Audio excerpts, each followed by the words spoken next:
नमस्ते, यहाँहरु सबैलाई स्वागत छ। भर्खरैको समाचार हो, अमेरिकाले ताइवानबाट छिटोभन्दा छिटो निस्कनको निम्ति आफ्ना नागरिकहरूलाई एउटा निर्देशन जारी गर्यो। ताइवानी लगायत विश्वका धेरै समाचार माध्यमहरुमा यो समाचार आइसकेको छ 2-4 दिनदेखि। यसको मतलब हो ताइवान वरिपरि अथवा पूर्वी एसियामा एउटा ठूलो उथलपुथलको संकेतहरु निकै प्रबल रूपमा अगाडि बढिरहेका छन्। जस्तो अब यसको असर जस्तो युक्रेन द्वन्द्वले युरोपमा जुन असर पार्यो त्यो भन्दा कयौं गुणा ठूलो असर ताइवान द्वन्द्वले पार्छ सिंगो विश्वभरि र एसिया त्यसबाट नराम्रोसँग प्रभावित हुन्छ। अब त्यो खतरा चाहिँ एकदम बढ्दै गएको छ अमेरिकाको यो निर्देशनपछि। किन भन्छ भने अमेरिकाले कुनै षड्यन्त्रको तानाबाना बुनेर आफ्ना नागरिकहरूलाई त्यहाँबाट फिर्ता हुनुको निम्ति भनेको हुनुपर्छ, जो उसले पहिले पनि अरु देशमा पनि गरेको थियो। जस्तो अफगानिस्तानमा त्यसो गर्यो, युक्रेनमा त्यो गर्यो। धेरै देशहरुमा उनलाई फसाउने कसैलाई फसाउने भइसकेपछि वा अब कसैलाई धोका दिएर आफू मात्रै जोगिनु पर्ने जब परिस्थिति आउँछ, अमेरिकाले यस्तो खालको तपाईको निर्देशन जारी गर्दै आएको छ। अहिले ताइवानमा गर्यो, दुनिया चाहिँ तपाईको चकित भइरहेका छन् अहिले।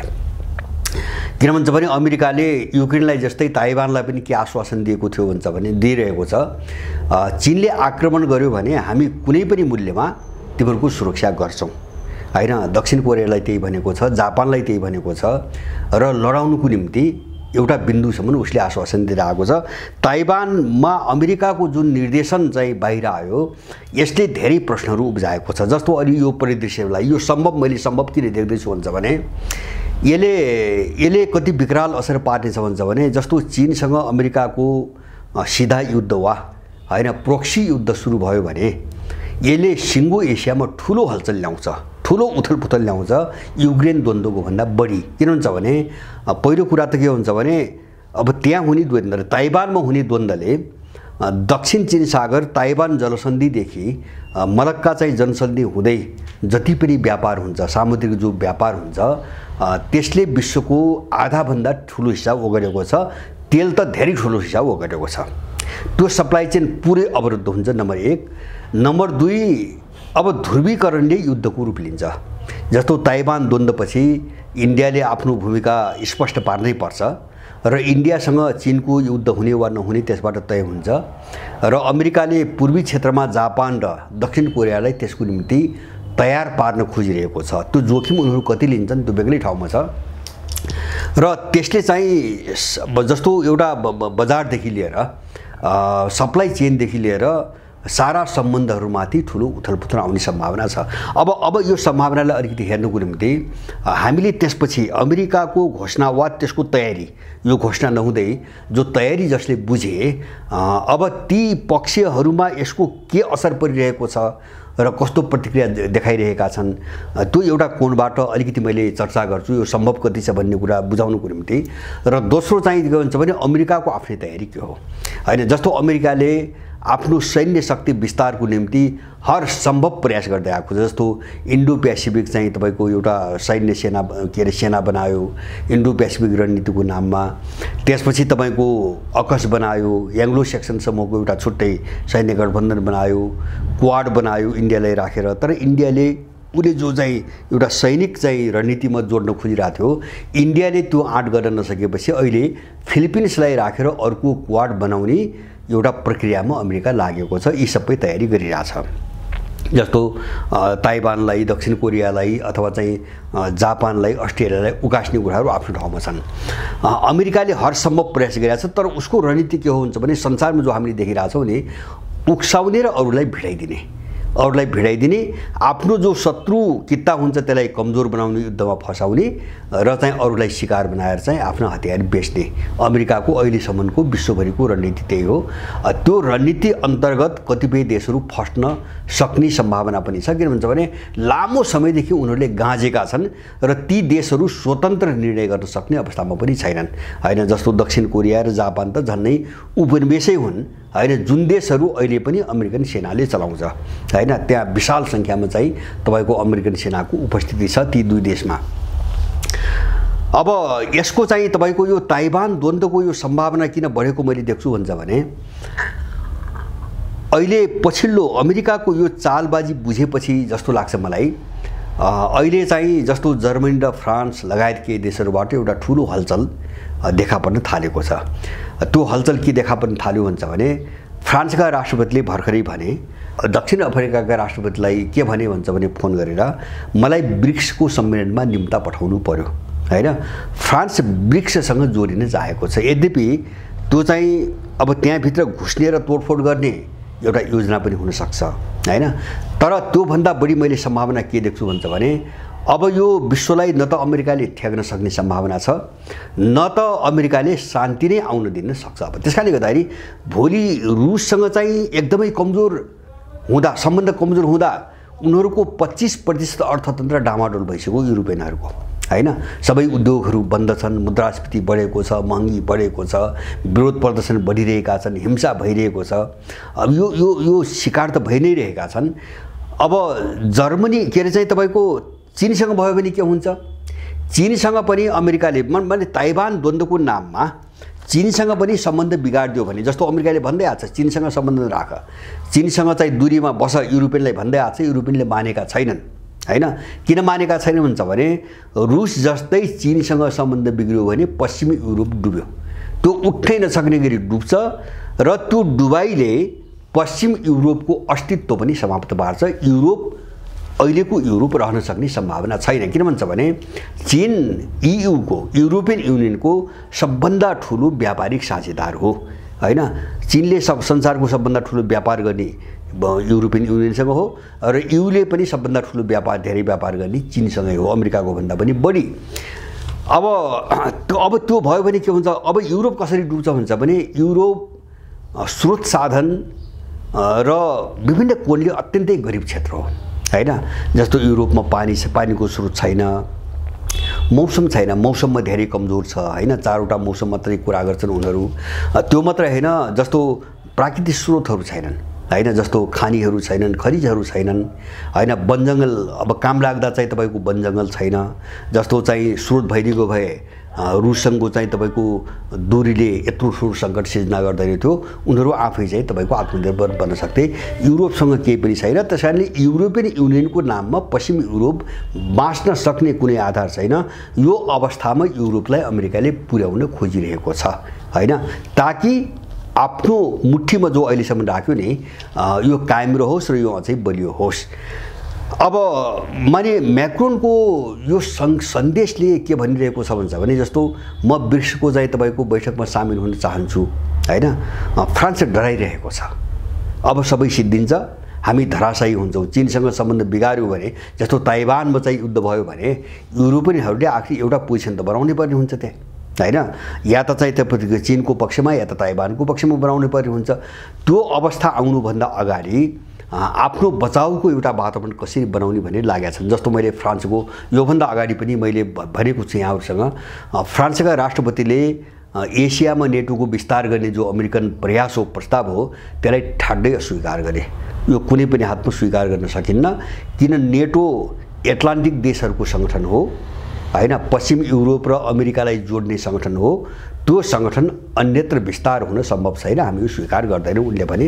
मलाई लाग्छ उनको मनसाय एसियामा लगेर जस्तो जापानमा नेटोको चाहिँ अफिस राख्नु खोजिरहेको छ अमेरिकाले, त्यो भनेको चीनलाई भट्काउने हो हैन।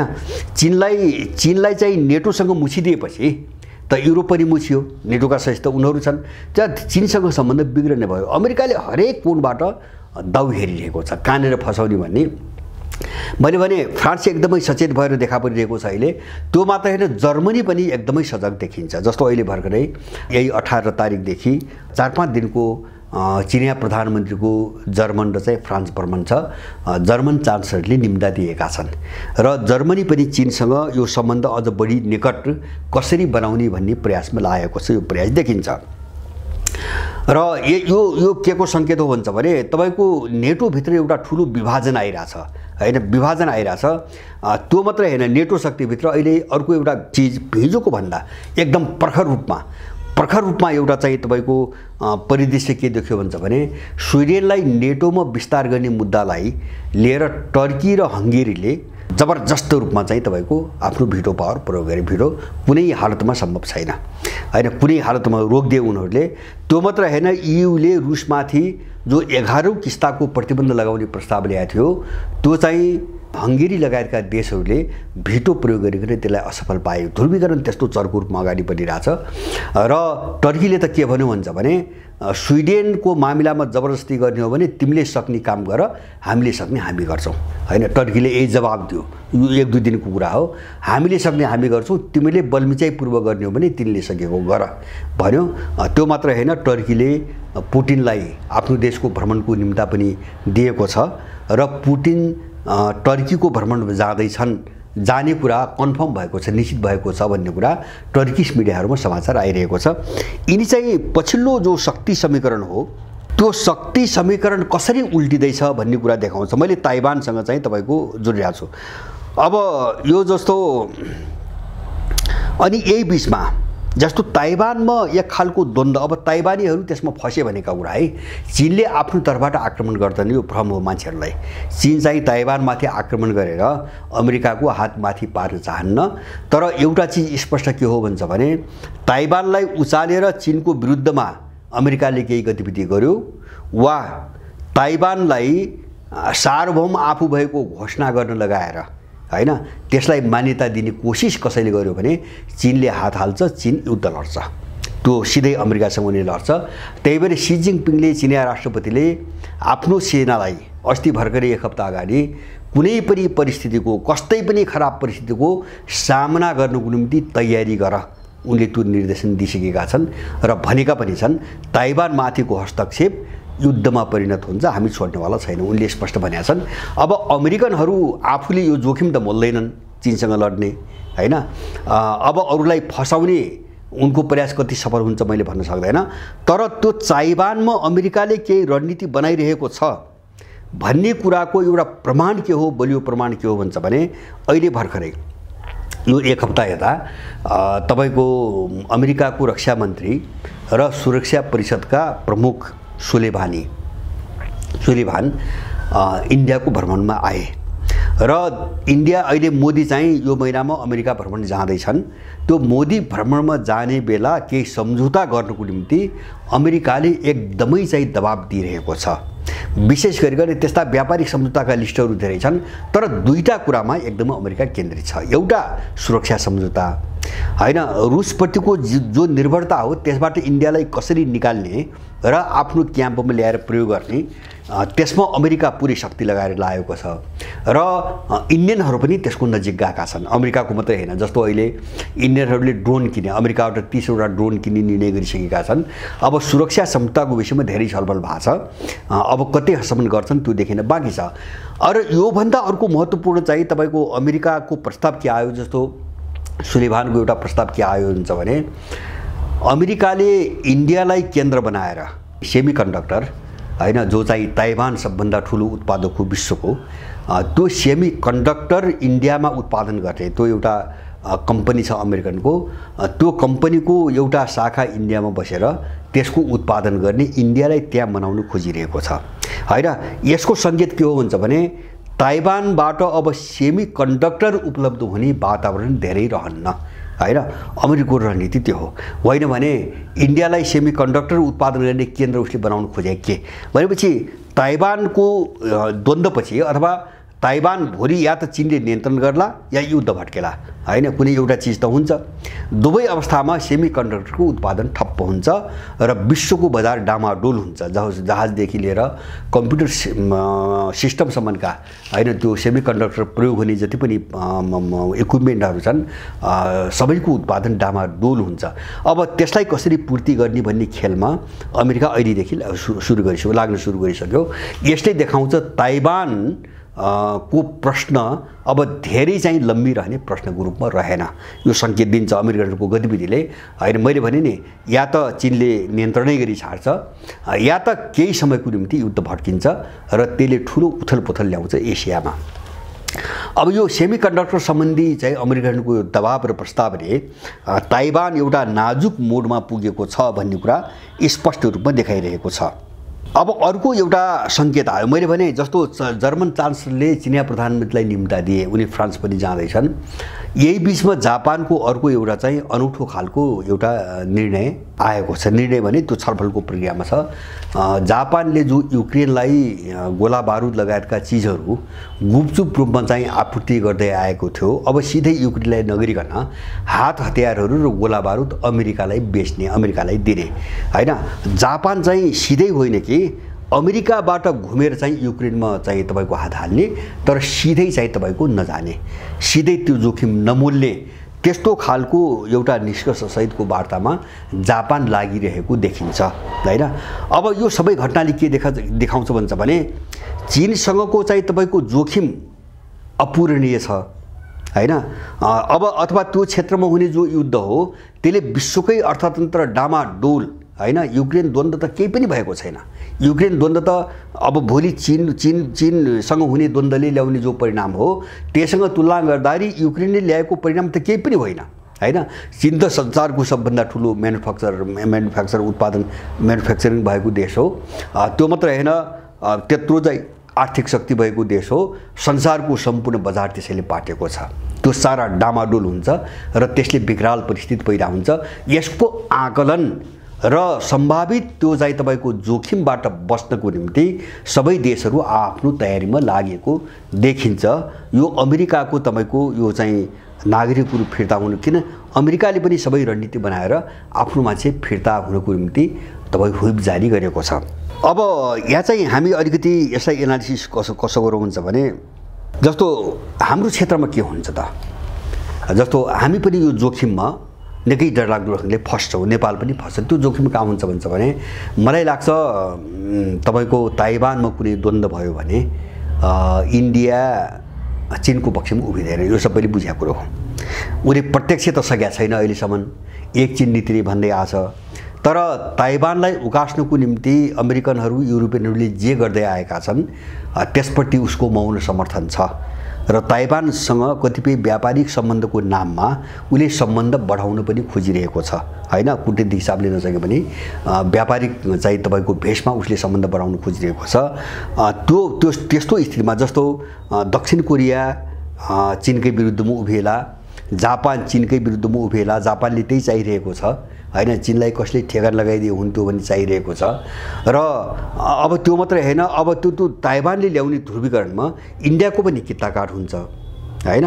र त्यो चाहिँ यिनीहरूलाई त्यति सजिलो किन छैन अहिले भन्छ भने जस्तो चीन मात्रै रहेन, त्यहाँ रुसले पनि जापानको सिमानासँग सटाएर जो कुरिल द्वीप रुसको नियन्त्रणमा छन् त्यो द्वीपमा चाहिँ आफ्नो मिसाइल सिस्टम सबै तैनात गरिसकेको छ। त्यो 1-2 महिना पहिलेकै घटना हो। रुस एकदम तयारी अवस्थामा बसेको छ र त्यो पूर्वी चाहिँ प्रशान्त क्षेत्रमा चीन र रुसले, अमेरिकाले मात्र होइन, नेटोले मात्र होइन, चीन र रुसले पनि निरन्तर युद्ध अभ्यासहरू गर्दै आएछन्, समुद्रमा युद्ध अभ्यासहरू गर्दै आएछन्। तयारी दुवै पक्षको छ। त्यसकारणले त्यसबाट न जापान सुरक्षित हुन्छ हैन। युद्ध भयो भने अब चीनलाई पनि असर नपुगी छाड्दैन, दक्षिण कोरिया पनि सुरक्षित हुन्न, उत्तर कोरिया पनि सुरक्षित हुँदैन। त्यो मात्र होइन, अमेरिकन सैन्य बेस क्याम्पहरू पनि सुरक्षित हुँदैनन्। जस्तो हिरोसिमामा नागासाकीमा भयो अमेरिकनहरू, ओकिनावामा अमेरिकनहरू छन्, दक्षिण कोरियामा छन्, गुआममा छन् हैन। अब अस्ट्रेलियामा अलिकति राखेको छ।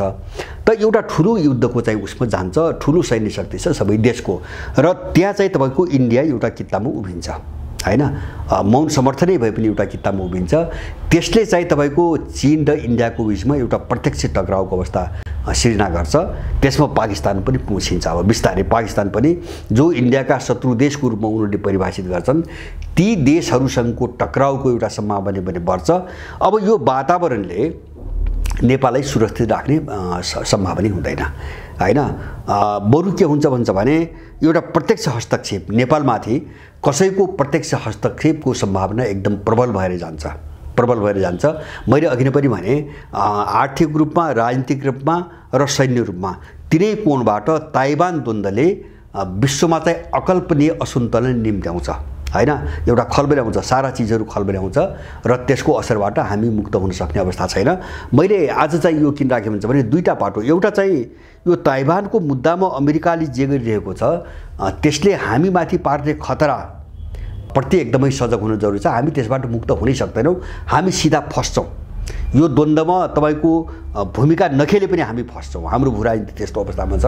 र दोस्रो कुरा यससँग जोडिएको चाहिँ दोस्रो चिज के हो भन्छ भने अब ताइवान अर्को एउटा मोर्चाको रूपमा खुल्ने सम्भावना एकदम प्रबल भयो र विश्व झनपछि झन अस्थिर हुँदै गयो। अब झनपछि झन अस्थिर हुँदै हो।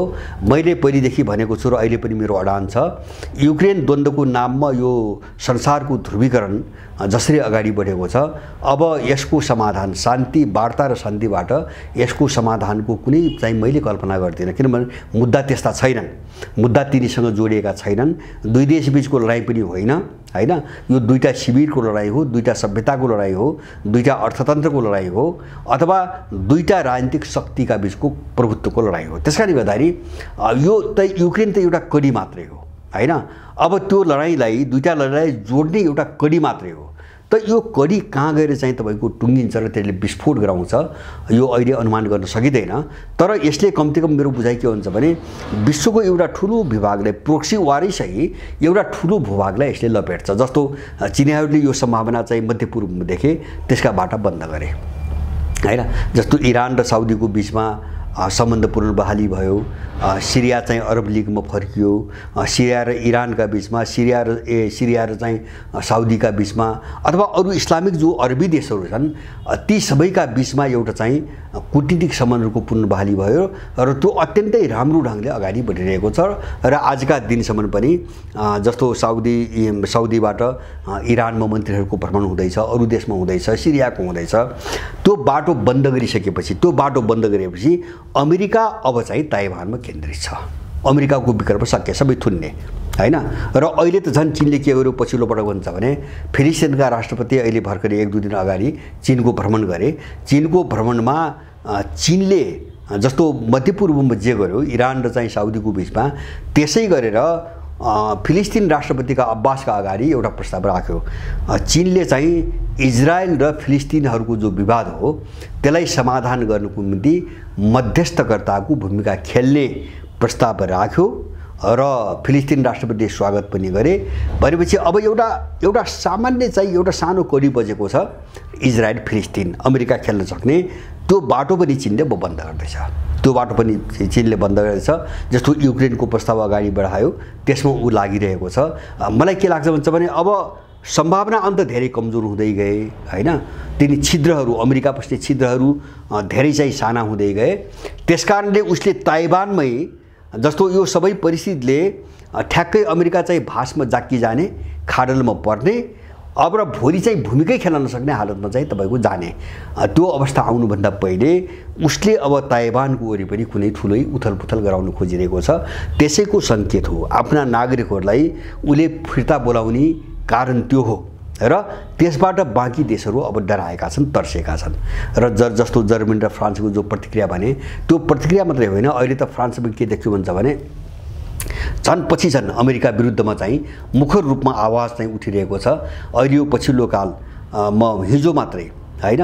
हिजो चाहिँ 15 तारिकका दिन मात्रै फ्रान्समा पराजित राष्ट्रपति लिपेङ, हैन? लिपेङ थोरै मतले चाहिँ मैक्रोनसँग हारिनु र उनले फ्रान्सको आधा जनसङ्ख्या प्रतिनिधित्व गर्छिन्। लगभग उनको मान्यताले, उनको धाराले आधा जनसङ्ख्या प्रतिनिधित्व गर्छ। उनले के भनिन् भन्छ भने हिजो दोहोऱ्याइन्।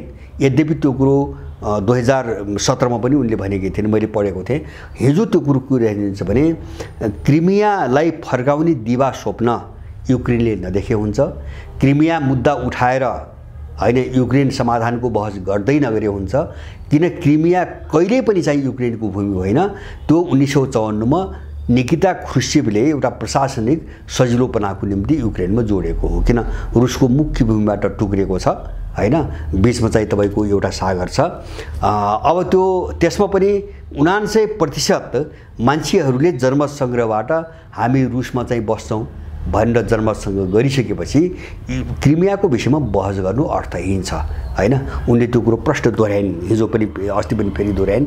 यो सबै घटनाहरूले अब अमेरिका चाहिँ सायद मलाई लाग्छ एउटा अन्तिम चरणतिर प्रवेश गर्दैछ हैन। उसको जो चाहिँ तपाईको अत्याचार थियो अथवा संसारभरि युद्ध भट्काउने, हिंसा भट्काउने र शान्ति काहीँ पनि हुन नदिने उसको जोर खेल्थ्यो। एउटा त ध्रुवीकरणले त्यो सम्भावना एकदम साँघुरो बनाउँदै गयो अथवा अमेरिका एकदम कमजोर हुँदै गयो आन्तरिक ध्रुवीकरणले पनि।